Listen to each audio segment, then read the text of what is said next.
네, 하나님의 말씀 보겠습니다. 아주 오늘 찬양 잘해 주셨습니다. 자, 우리 하나님께 다 감사의 영광의 박수를 올리겠습니다. 감사합니다. 찬양 잘해 주셨어요. 네. 히브리 13장 17절입니다. 다 같이 함께 읽겠습니다. 너희를 인도하는 자들에게 순종하고 복종하라. 그들은 너희 영혼을 위하여 경성하기를 자신들이 청산할 자인 것 같이 하느니라. 그들로 하여금 즐거움으로 이것을 하게 하고 근심으로 하게 하지 말라. 그렇지 않으면 너에게 유익이 없느니라. 아멘. 할렐루야. 오늘은 무슨 날이게요? 스승의 날, 또요 목회자의 날. 오늘 왜 이 교육자들이 전부 다 꽃을 저렇게 샀을까? 왜 자기들만 저렇게 꽃을 꽂고 저러는가? 혹시 이렇게 생각하시는 분들도 있을 거예요. 오늘 목회자의 날이라고 이렇게 꽃을 달아준 거예요. 미안해요. 이렇게 저만 해서. 따라하겠습니다. 은혜의 통로. 자, 어떤 은혜가 오는 통로가 있다는 거예요. 그 통로를 우리가 관리를 잘해야 돼요. 시골에, 저는 이 시골 사람이니까 시골에 가면은 수로라는 게 있어요. 수로가 뭔지 알아요? 물이 흘러가는 길이 수로라 그래요. 그 은혜가 흘러가는 그 은로 그랬는데 은혜의 통로를 말하는 거예요.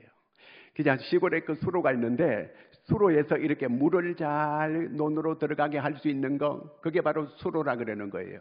그 논에서 이제 모를 심잖아요. 그러면 거기서 벼가 자라게 되고, 그러면 가을에 수확을 많이 거두게 되잖아요. 그렇듯이 이렇게 그 수로를 통해서 물이 들어오는데 수로가 막히면 논으로 물이 못 들어가잖아요. 그 다음에 이제 수로가 또 흙이 차가지고 높아졌어요. 그러면 저 위에서 물이 아무리 흘러와도 물이 논으로 못 들어가는 거예요. 그거 어떻게 해야 돼요? 수로를 막히면 뚫어줘야 되고, 그 다음에 또 수로가 이렇게 흙이 쌓여가 높아지게 되면 그 밑에 흙을 퍼내가지고 수로를 낮게 해줘야 되는 거예요. 은혜의 통로도 마찬가지예요. 사람이 은혜를 받아야 돼요. 물이 안 흘러가면 농사가 안 되잖아요. 그 뭐를 못 심어요. 뭐를 못 심게 되면 농민들은 못 사는 거예요. 마찬가지로 우리가 하나님의 은혜를 받아야 되는데 은혜를 못 받게 되면 어떻게 되겠어요? 살 수가 없어요. 다윗이 된 것은 은혜로 된 거예요. 바울이 된 것도 은혜로 된 거예요. 나의 나 된 것은 하나님의 은혜로라 그랬거든요. 우리가 하나님의 은혜를 받아야 돼요. 사람 별거 아니에요. 다 거의 같아요. 그런데 다윗이라고 왜 그렇게 하나님의 은혜를 많이 받았을까? 그는 은혜의 통로를 잘 알고 이 은혜의 통로 관리를 잘 했어요. 그 신앙 생활이라고 하는 거는 이 은혜의 통로를 관리를 잘하는 거, 이게 신앙생활 잘하는 거예요. 항상 하나님의 은혜는 흘러오게 돼 있어요. 문제는 내게 있는 거예요. 내가 이 만문이 닫혀 있거나 내가 이 마음이 너무 높아져 있는 거. 마음이 너무 높아져 있는 걸 우리가 두 자로 뭐라 그러죠? 그렇죠. 교만이라 그래요. 근데 대부분 사람들은 자기가 교만한 줄 몰라요. 물어보면 교만해요 그러면 아니라 그래. 옆 사람한테 물어봐요. 교만해요? 물어봐봐요. 이 사람 교만해요. 그렇죠. 자기는 아니래요. 근데 우리가 이 자기 점검을 잘해야 돼요. 남은 우리가 비교도 잘하고 점검도 잘하는데 문제는 자기 점검을 잘해야 돼요.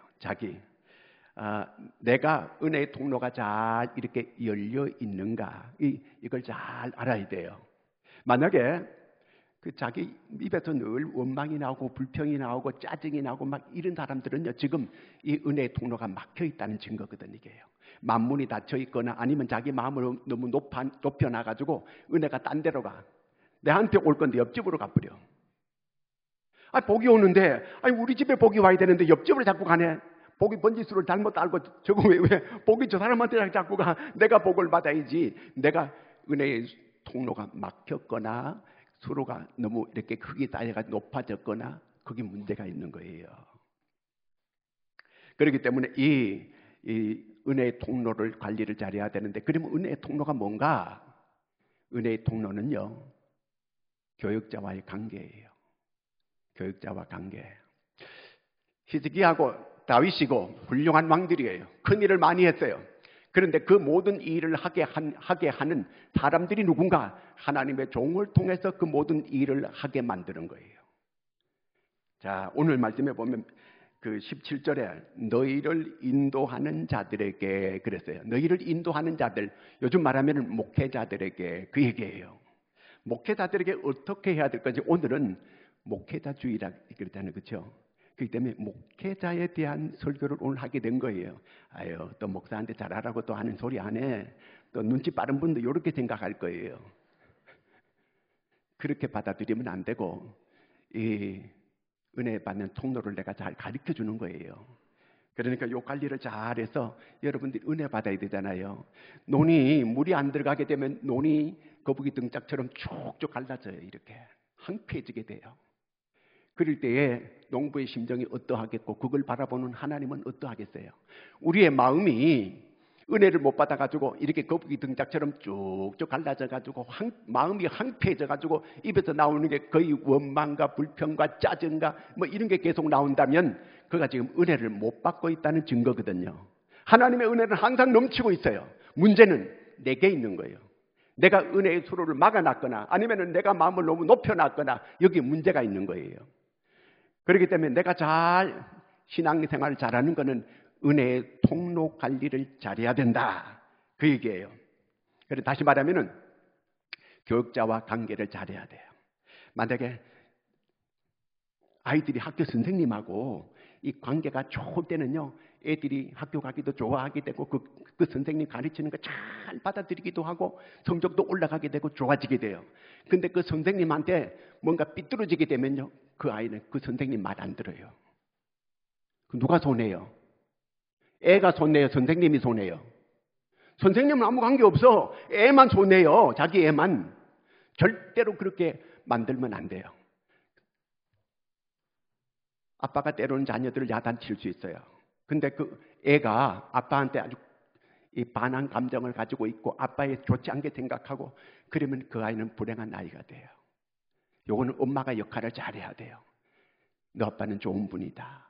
너 아빠가 너한테 무슨 나쁜 감정이 있고 너를 미워해서 그러는 거 아니야. 너 잘 때라고 이렇게 아빠가 야단치고 매를 들게 되는 거야. 엄마는 항상 위로해주고 그 아이의 마음을 만져줘야 돼요. 그 역할을 잘 해야 되는 거예요. 자, 그럴 때에 그 가정이 행복한 가정이 될 수가 있게 되는 거거든요. 자, 부부간에도 마찬가지, 교회 생활하는데 신앙생활하는데 마찬가지예요. 한 분은 은혜를 받는데 한 분은 은혜를 못 받아요. 그러면 은혜를 받은 분이 잘 마음을 만져줘야 돼요. 남편이 그렇거나 아내가 그렇거나. 그래서 신앙생활을 함께 잘 할 수 있게끔 이렇게 만들어줘야 돼요. 맞장구 쳐가지고 막 그냥 두 사람이 그냥 목회자를 공격하고 교회를 공격하고 그러면 자기 집에 은혜가 흘러 들어오는 걸 꽉 막아놓는 거예요. 그러면 그 집이 어떻게 되겠어요? 황폐해지게 돼요. 마귀의 놀이터가 돼요. 귀신의 놀이터가 돼요. 귀신을 불러들이는 일이에요. 마귀를 불러들이는 일이에요. 그러면 그때부터 그들은 행복할 수가 없어요. 안 되는 거예요. 내가 하나님의 은혜를 못 받게 되면 내 입에서 내 마음이 황폐해졌다는 증거거든요. 그게 뭐냐면 짜증이 나고 원망이 나고 불평이 나오고 막 이러는 거예요. 거북이 등짝처럼 자기 마음이 이 가뭄에 들어가지고 갈라진 거예요. 거기는 어떤 것도 생산될 수가 없게 되는 거예요. 이렇게 되어지면 안 돼요. 그렇기 때문에 여러분 그 은혜의 통로가 막히지 않도록 관리를 잘 할 수 있는 여러분들이 되기를 바랍니다. 어느 날 갑자기 목사가 미워질 때는 하나님께 기도해요. 하나님 내 마음을 만져주시옵소서. 하나님 내 마음을 하나님께서 다스려 주시옵소서. 사람이 감정이 있기 때문에 좀 이렇게 목사가 요즘 배가 불렀나 봐. 내가 멀리 있는데 나한테 아는 척도 안 하고 저는 멀리 있는 사람 잘 안 보이거든요. 그런 오해를 많이 들어요. 요즘 목사가 배가 불렀나 봐. 그래가지고 나를 인사도 안 하고 내한테 아는 척하지도 않고 그런다고. 혹시 그런 분들이 여기 있으면 오해하지 마시기 바랍니다. 저는 멀리 있는 게 잘 안 보여요. 그렇기 때문에 시방 내가 안경을 썼잖아요. 안경을 평소에 안 쓰다가도 또 이렇게 뭐 외면하느니 이렇게 뭘 알아주지도 않느니 돈 있는 사람만 알아주고 돈 없다고 나를 무시하나 이런 사람들도 있어요. 전혀 그렇지 않아요. 그런다 그래가지고 돈 있는 사람들한테 뭐 돈 주는 것도 아니고 그런 거 아니에요. 그러니까 절대로 그건 마귀가 주는 거니까 그런 마음 다 없애지기를 바랍니다. 왜냐하면 본인이 힘들게 돼요. 본인이 너무 힘들게 돼요. 제가 아무리 이렇게 그 천사 같은 그런 설교를 한다고 해도 받아들일 수 있겠습니까? 못 받아들이는 거예요. 왜? 마음이 돌아서게 되면 그럼 누가 손해요? 나만 손해가 되는 거예요. 그렇기 때문에 늘 불쌍히 여기시고 잘 이렇게 보시고 들으시고 이룰 수 있기를 바랍니다. 아멘. 잘 안 하네. 자, 다윗이 있잖아요. 하나님의 은혜를 많이 받았어요. 다윗이라고 특별한 사람이 아니에요. 어떤 면으로 보면은 우리보다가 더 망나니 같은 이런 사람이 바로 다윗이에요. 그런데 그는 하나님의 은혜를 한없이 많이 받았어요. 세상에 그런 은혜를 그렇게 많이 받은 사람이 없어요. 어떻게 그렇게 될 수 있었는가? 그는 은혜의 통로를 잘 알고 그 관리를 잘 했어요. 다시 말하면 하나님의 종들하고는 관계를 잘 맺었어요. 반대로 사울 왕은 하나님의 종들하고 관계가 안 좋았어요. 그걸 누리지를 못했어요. 불행하게 됐어요. 자, 우리가 이 다윗이 자기 여자들도 많이 있는데 밧세바라고 하는 여자를 자기가 그 여자가 뭐 꼬리를 쳤는지 그런 걸 잘 몰라. 하여튼요. 그 밧세바를 데려다가 그가 몹쓸 짓을 하고 애를 가지게 이렇게 만들었어요. 그의 남편은 지금 전쟁 마당에 나가서 한참 전쟁 중에 있는 사람이에요. 그래서 완전 범죄를 이렇게 만들기 위해서 그 밧세바의 남편 우리아를 전쟁 마당에 있는 사람을 불러들이는 거예요. 불러들여가지고 네 색시랑 같이 이렇게 좀 잘 잘 지내라. 이렇게 하고 하룻밤 자게끔 이렇게 만들어요. 그런데 우리아가 지금 내 동료들은 전쟁에서 지금 죽느냐 사느냐 하는 이런 판국에 있는데 내가 내 아내하고 집에 가서 이렇게 잠자고 내가 이렇게 할 수 없다. 그래서 궁궐에 와서 지내는 거예요. 다윗이 자기 계획대로 안 되는 거예요. 그래서 편지를 써가지고 전쟁 맨 앞마당에 우리아를 보내가지고 죽게 하라. 이렇게 명령을 내려요. 우리아는 결국 전쟁 앞마당에 나가서 죽임을 당하게 되는 거예요. 다윗이 이제 이 모든 것은 완전 범죄로 이렇게 모든 게 감추어지게 없어지는 줄로 이렇게 알았어요. 그런데 한 1년여 년 가까이 가게 될 때에 하나님께서 하나님의 사자 선지자 나단을 보내는 거예요. 자, 나단이 하나님이 보내는 심부름 꾼이고 하나님의 대리자예요. 나단이 이제 가서 이 다윗에게 죄를 지적을 해주게 돼요. 나단이 마음이 편할까요? 안 편할까요? 다윗은 왕이요. 자기는 하나님의 신분권이고 하나님의 종이에요. 왕은 이게 뭔지 알아요? 네로가 이렇게 하면 죽이라는 거거든. 손가락 탁 이렇게 하면 죽이는 거예요. 나단이 하나님께서 가라고 하니까 안 갈 수가 없고 정말 기도 많이 했을 거예요. 아니, 왕에게 지금 좋은 일로 가는 게 아니고 죄를 지적해주러 가는 거예요. 나단이 정말 금식기도 했을 거예요. 그리고는 이제 그 다윗을 만나러 갑니다. 다윗을 만나러 가서 얘기를 하는 거예요. 12장 사무엘라 12장 1절을 같이 한번 읽어보겠습니다. 사무엘하 시작. 여호와께서 나단을 다윗에게 보내시니 그가 다윗에게 가서 그에게 이르되 한 성읍에 두 사람이 있는데 한 사람은 부하고 한 사람은 가난하니. 자, 다윗이 가가지고 당신이 이런 나쁜 몹쓸 죄를 지었습니다. 그렇게 말하다가는 당장 사람이요 그 자리에서 집에 가서 부부간에도 마찬가지요. 당신이 이런 죄를 범했다. 그러면 남편이 갑자기 반항을 하고 그냥 이렇게 내칠 수가 있어요. 그러니까 비유로 그 나단이 다윗에게 가가지고 어떤 성읍에 부자가 살았습니다. 그리고 가난한 사람도 살았습니다. 그런데 어느 날 부잣집에 손님이 찾아왔습니다.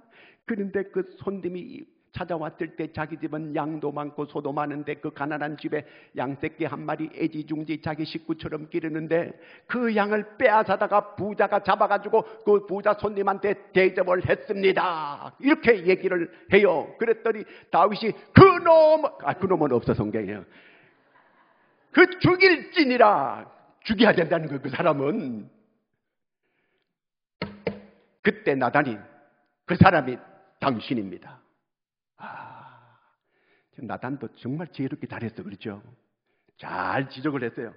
그랬더니 그 자는 죽일지니라. 다윗이 의에 막 분을 일으키면서 죽여야 된다는 거예요. 그러니까 이때 7절 말씀 사무엘라 12장 7절 시작. 내가 이렇게 건너뛰면서 이렇게 해가지고 그래요. 그 전에 또 말씀이 있는데 건너뛰기 시작. 나단이 다윗에게 이르되 당신이 그 사람이라. 이스라엘의 하나님 여호와께서 이와 같이 이르시기를 내가 너를 이스라엘 왕으로 기름 붓기 위하여 너를 사울의 손에서 구원하고. 그 다음에 13 이게 아까 다시 한번 6절 말씀 한번 볼까요? 그 앞에 5절 6절. 다윗이 그 사람으로 말미암아 노하여 나단에게 이르되 여호와의 살아계심을 두고 맹세하노니 이 일을 행한 그 사람은 마땅히 죽을 자라.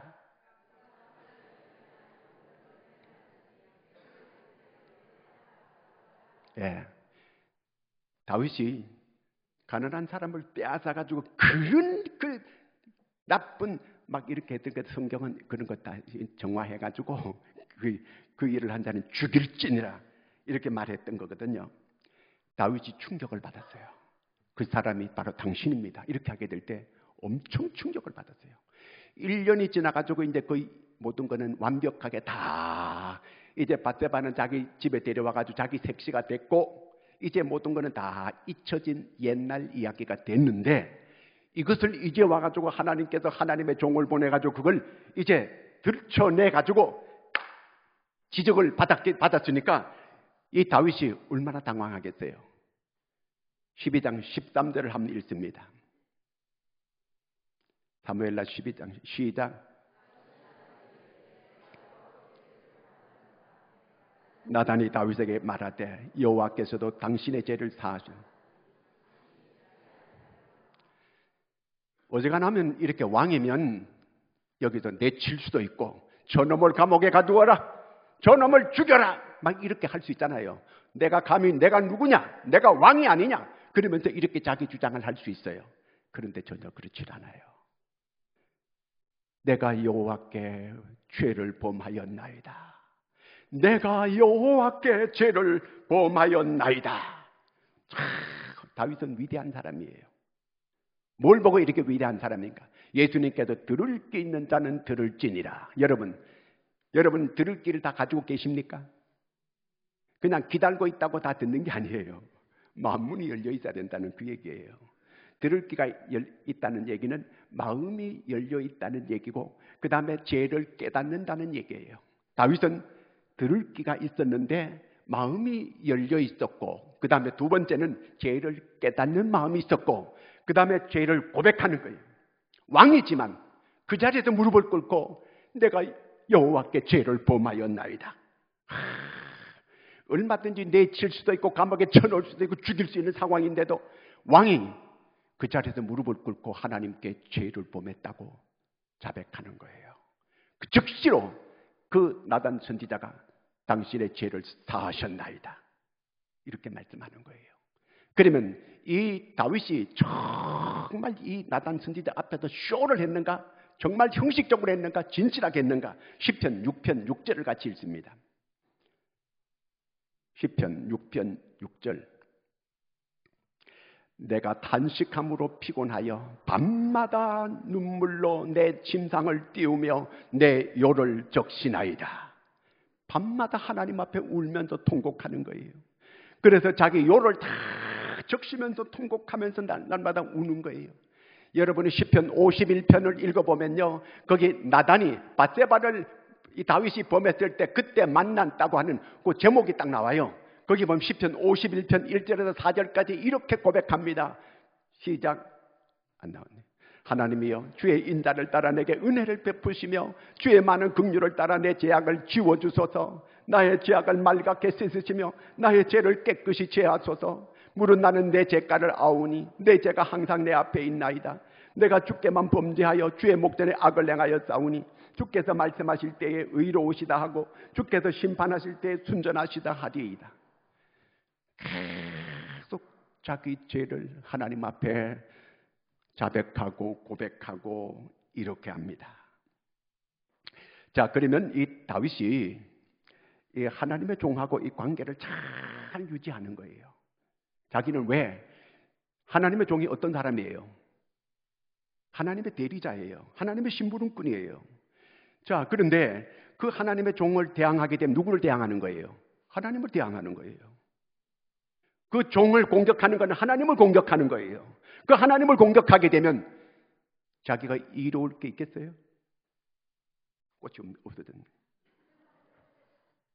꽃이 언제 떨어져 버렸네요. 밑에 떨어졌어요. 지금 주면 안 되니까 이따 줄게요. 하나님의 대리자가 하나님의 종이에요. 오늘 여기 하나님께서 와서 예수님이 설교하셔야 되는 거예요.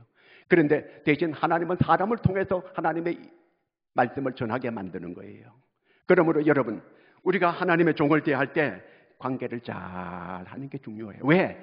그 사람이 대단한 사람이 아니에요. 목회자가 하나님의 대리자니까 하나님을 보고 그렇게 이 관계를 생각해야 되지. 뭐 별거 아닌 사람은 뭐 그러면서 무시하게 되면 하나님을 무시하게 되는 거예요. 그러므로 이 관계를 잘하니까 다윗이 자기는 왕이잖아요. 얼마든지 그 나단 선지자 같은 사람 우습게 여길 수 있어요. 근데 그렇게 대하지 않아요. 그거는 하나님을 우습게 대하는 거기 때문에 그런 거거든요. 자, 그 다음에 또 어떤 그 다윗이 나단하고만 이리 관계가 좋았는가? 그거 아니에요. 아히멜렉이라고 하는 제사장이 있습니다. 다윗이 사울에게 피난 다니게 될 때, 쫓겨 다니게 될 때 먹을 것이 없는 거예요.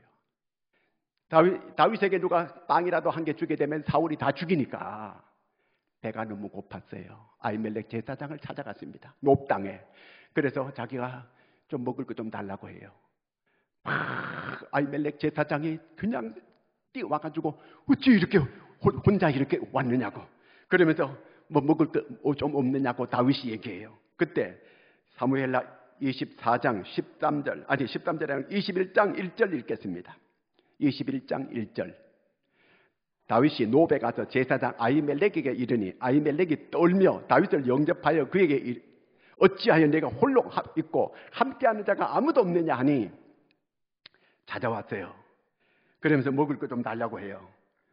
그러니까 진설병, 내한테 수중에 떡이 없다, 아무것도 없다. 그 하나님의 전에 그 떡을 이렇게 그 진설병 떡을 늘 이렇게 차려놓는 게 있는 거거든요. 그거밖에 없다는 거예요. 그거라도 좀 달라고. 배가 얼마나 고팠겠어 다윗이요. 제사장이 그걸 떡을 갖다 줬어요. 아비아달 제사장하고도 관계가 아주 좋습니다. 모든 제사장 하나님의 종들하고 다윗은 다 관계가 좋은 거예요. 또 다윗이 어느 한순간에 자기가 교만한 마음이 들었어요. 그래서 백성들로 하여금 인구조사를 하게 만들었습니다. 야, 내 이렇게 군사가 이렇게 많으니까 내가 뭐든지 할 수 있겠다. 인간적인 생각을 해요. 지금까지 모두가 하나님께서 이렇게 다 이루어 주었는데 자기가 군사를 많은 걸 보고 우쭐하고 어깨에 힘이 들어가는 이런 일이 있어서 군사의 숫자를 세어보아라 그랬어요. 그러니까 그 밑에 있는 신하들이 숫자를 왜 셉니까? 그 막 말리는데도 숫자를 세라면 세. 그때 나중에 깨닫습니다. 하나님이 그때 갓 선지자를 그에게 보냅니다. 자, 사무엘하 24장 13절을 같이 읽습니다. 갓이 다윗에게 아래요 이르되 왕의 땅에 7년 기근이 있을 것이니까 혹은 왕의 원수에게 쫓겨 석 달 동안 그들 앞에서 도망하실 것이니까 혹은 왕의 땅에 사흘 동안 전염병이 있을 것이니까 왕은 생각하여 보고 나를 보내신 이에게 무엇을 대답하게 하소서 하는지라. 세 가지 이렇게 하나님의 징계를 받아야 되는데 택하라는 거 세 가지. 그때에 다윗이 왕인데 이 자식이 왕을 뭘로 보고 있어 이거. 저놈을 없애버려라. 이렇게 할 수 있잖아요. 그렇죠? 보통 사람은 그럴 수 있어요. 근데 저 인간 때문에 재수가 없다. 세상 사람들이 그렇게 말하잖아요. 다윗은 그렇게 하지 않았어요. 세 가지 하나님의 이렇게 심판을 한 개라도 선택하라고 할 때 석 달 동안 적군에게 쫓겨다니겠습니까? 그 다음에 또한 7년 동안 기근을 겪을 것입니까? 3일 동안 전염병을 앓게 될 것입니까? 물었어요. 그때에 3일 전염병을 택하겠습니다. 전염병이 막 퍼지기 시작하는데 3일 동안 7만 명 이상이 죽었습니다. 다윗이 막 하나님 잘못은 제가 있는데 왜 이 백성들을 죽입니까? 나를 죽여주시옵소서. 자, 다윗은 위대한 사람이에요. 갓 선지자의 말을 듣고 그대로 받아들입니다. 수용합니다. 이런 관계를 잘 유지를 했어요. 그러니까 은혜의 통로가 그에게는 막히지 않았던 거예요. 언제든지 은혜의 통로가 잘 열었고 자기 마음을 낮추게 되니까 그러니까 계속 하나님의 은혜가 흘러들어오는 이런 다윗이 되었고 결국은 다윗은 위대한 하나님의 큰 은혜를 받는 이런 하나님의 종이 되었던 것입니다. 그러면 어떻게 하면 이렇게 이 주의 종들과 관계를 잘 유지하고 은혜의 통로관을 잘 이렇게 열려지게 이렇게 만들 수 있을까? 첫째, 오늘 13장 17절 맨 앞에 다시 한번 읽어보겠습니다. 시작. 너희를 인도하는 자들에게 뭐하고? 순종하고 복종하라. 요까지만요. 순종하고 복종하라는 거예요. 자, 이게 순종 복종이 잘 안 되죠. 그 사람을 보고 순종하고 복종하려고 하면 잘 안 돼요. 왜? 진한 하나 똑같으니까. 근데 뭐 순종하고 복종해? 순종은 뭐예요? 내가 이해가 되고 납득이 되고 따르는 걸 순종이라 그래요. 또 복종은 뭐예요? 내가 이해도 안 되고 말도 안 되고 납득도 안 되는데 내가 따르는 거, 그게 복종이에요. 근데 오늘은 너희를 인도하는 자들에게 순종하고 복종하라는 거예요. 왜 이렇게 하라는 거예요?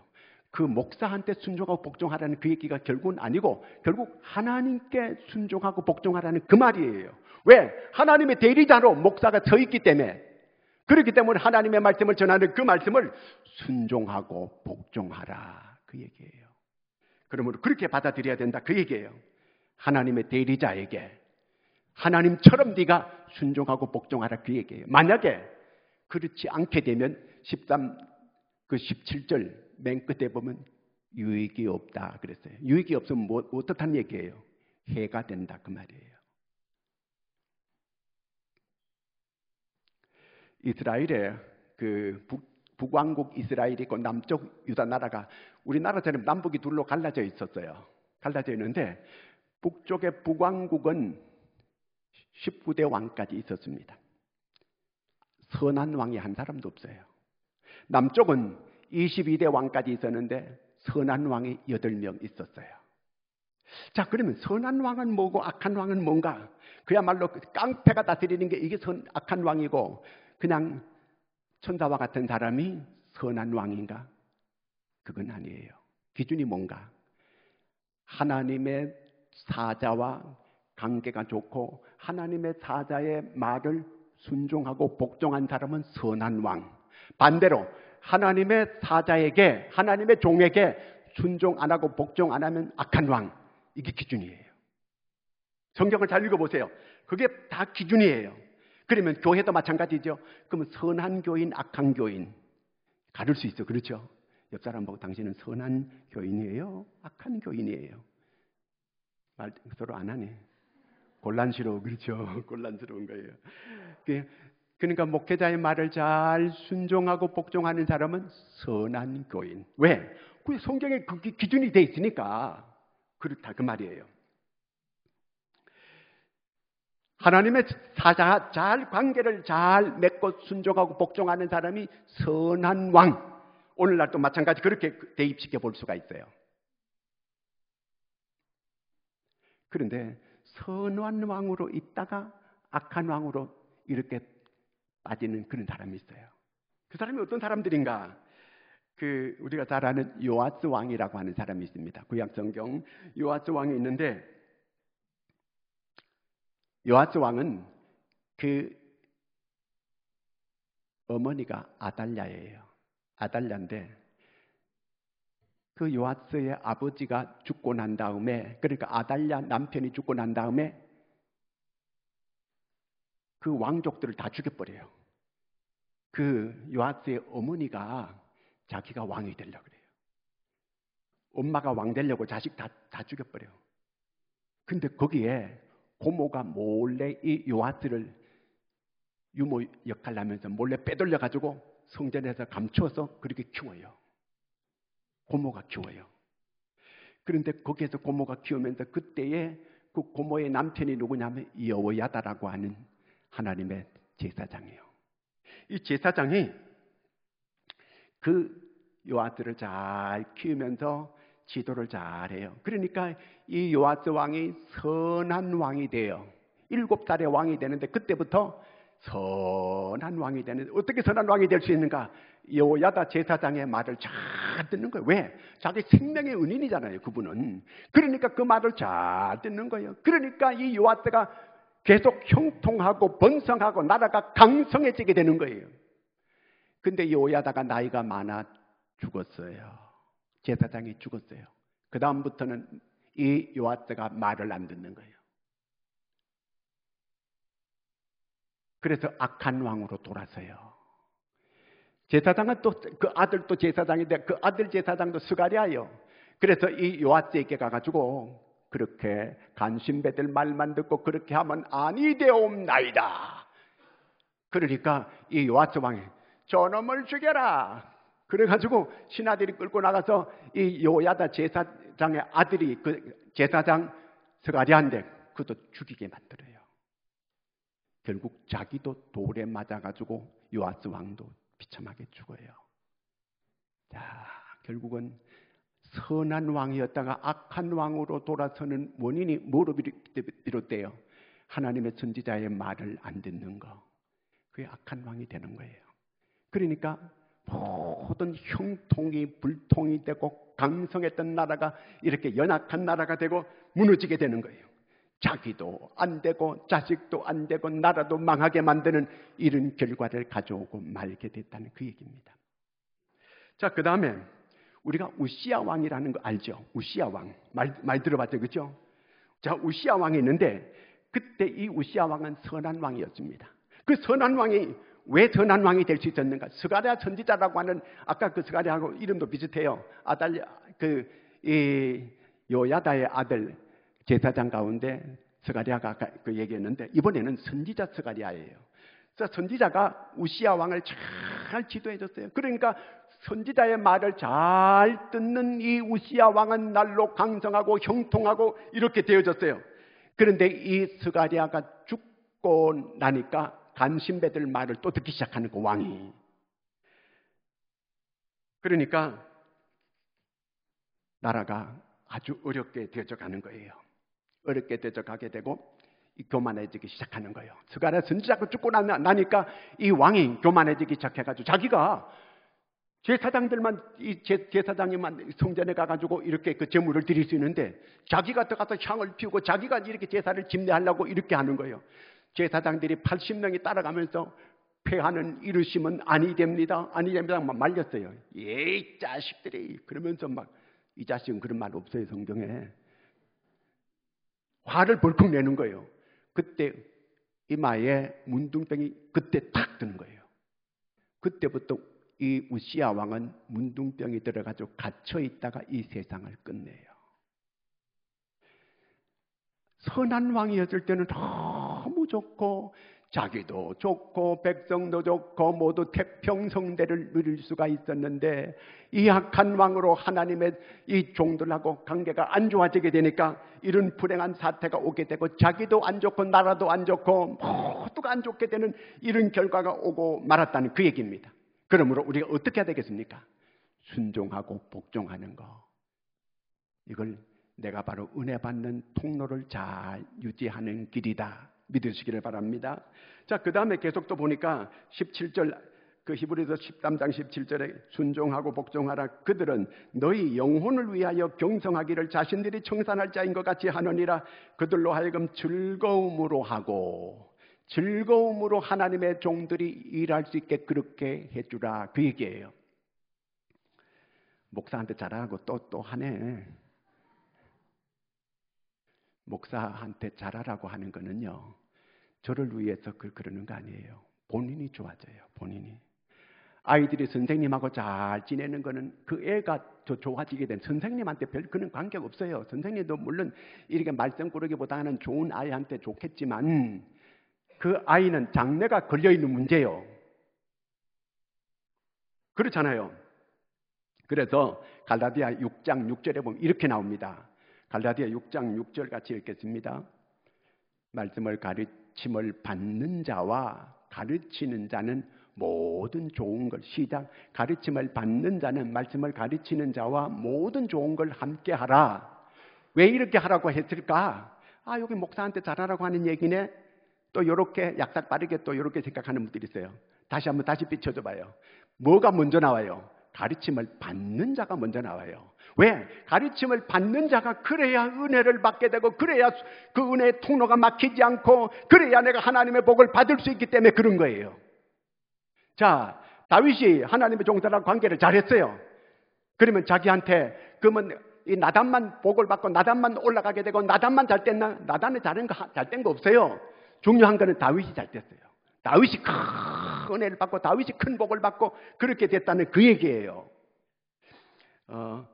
서울에 대강고등학교가 있는데 그 대강고등학교에 그 영어 선생 가운데 장로님인데 영어 선생님이 있어요. 호랑이 선생님이요, 별명이.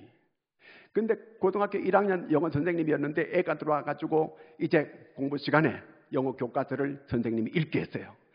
걔가 이제 고등학교 들어와가지고 영어 선생님 만났는데 호랑이 선생님 만났어요. 근데 호랑이 선생님이 영어를 읽으라고 하니까 얘가 쫙 읽었어요. 그러니까 그 선생님이, 야, 너 발음 되게 좋다, 이렇게 칭찬해 줬어요. 그때부터 얘가 그 호랑이 선생님 애들은 딴 애들은 안 좋아하는데 얘는 너무너무 좋아하는 거예요. 항상 그 영어 점수가 최고 점수가 나오는 거예요. 얘가 대학을 나오고 대학교에서 영어 교수가 됐어요. 그 아이하고 선생님하고 관계가 좋더니만 이 애가 잘 된 거예요. 물론 이 대강교회 그 장로님은 그 대강고등학교 교장까지 한세요. 본인이 좋아지게 되는 거예요. 내가 이 관계를 잘 맺게 될 때 내가 은혜를 받고 내가 복을 받게 된다, 그 얘기예요. 자, 그 다음에 그 13장 17절 끝에 한번 볼까요? 다시 한번요. 이것을 하게 하고 근심으로 하게 하지 말라. 근심으로.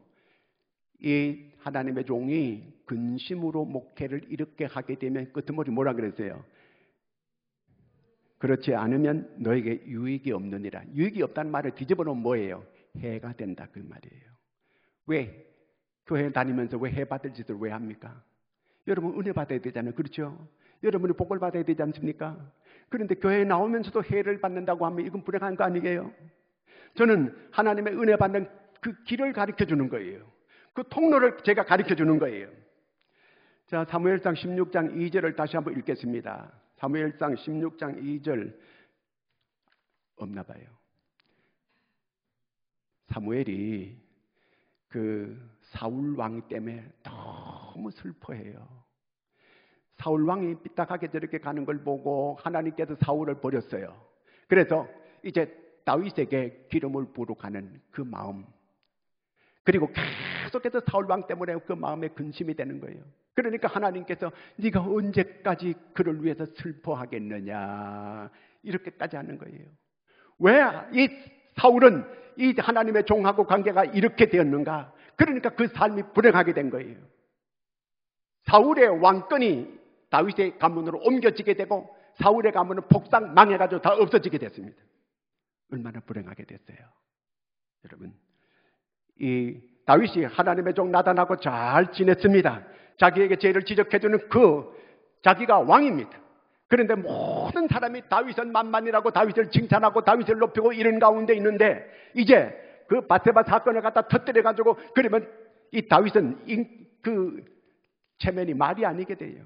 모든 사람들이 듣게 될 때 이 다윗 나쁜 놈이라고 모두가 말하게 될 것이고, 그러면 완전히 그 명성은 땅에 떨어지게 되고 그렇게 될 수밖에 없습니다. 그런데도 다윗은 다 알고 있어요. 그럼에도 불구하고 하나님 앞에 내가 죄를 지었다고 조금도 그 나단 선지자에 대해서 그를 공격하거나 그를 내치거나 그를 죽이거나 하지 않았습니다. 그러면 누가 복을 받았어요? 다윗의 명성은 더 올라갑니다. 다윗은 하나님께서 정말 너는 내 마음에 합한 자다, 큰 은혜를 다윗에게 베풀어 주십니다. 나단이 무슨 복을 받았다, 나단이 무슨 잘됐다, 그런 얘기 성경에 없어요. 단지 그는 할 일을 한 것뿐이에요. 갓 선지자가 무슨 잘됐다, 복을 받았다, 그거 없습니다. 그는 그거 하나님의 종으로 사명을 감당한 것뿐이에요.